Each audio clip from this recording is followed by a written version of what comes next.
Paseten iti pamati dagiti Kristiano ti panagban naman na tunggal maobserbaran ti Semana Santa. Isu dagiti deboto iti lokalidad pagsagsaganaan dan ti panagturongda kadagiti simbaan. Kinaritmet ti simbaan Katolika dagiti umili nga agpakumbaba ken mamakawan kabayatan ti panagmanamenada. Ada detalye ni Bridget Marcasi, Pangosfian. Tunggal Holy Week, ibilbilangan ti pamilya da Jocelyn kas tradisyon ti bisita iglesia. Sigun ken kuana, rikrikusin da a pamilya dagiti simbaan iti Pangasinan tapno agkararag. Ngam gaputa dada ita iti syudad, inmuna at tinurong da ti Baguio Cathedral tapno marugyan ti panatada iti bisita iglesia. Kapag Holy Week talaga, nagbibisita iglesia po kami sa Pangasinan.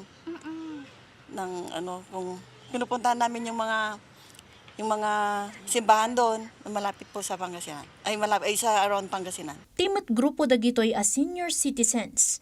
Regular da dumagdagas iti katedral tapno mangisagot iti panagkararag.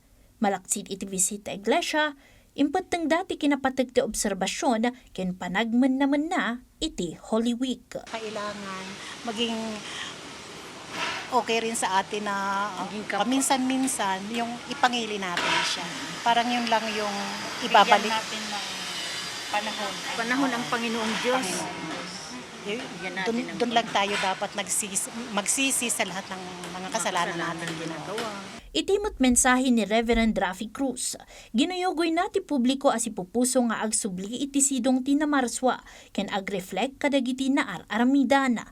Ti Lenten season ket panawen tapno agkararag, agfast, ken mangisagot iti ayat iti daduma a tao. Inlawlawag na ababan iti panagkararag ket madiskubre ti boses ti namarswa.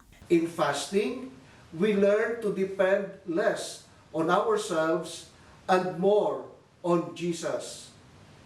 In almsgiving, we become instruments of His compassion. Sigunpay iti bishop, ita a Lent season ket saan laeng a panawon iti sakripisyo, ngem kiti panawon ti panagbalbaliw, panagbabawi, ken renewal ti pannakaungarmanen ti namarswa.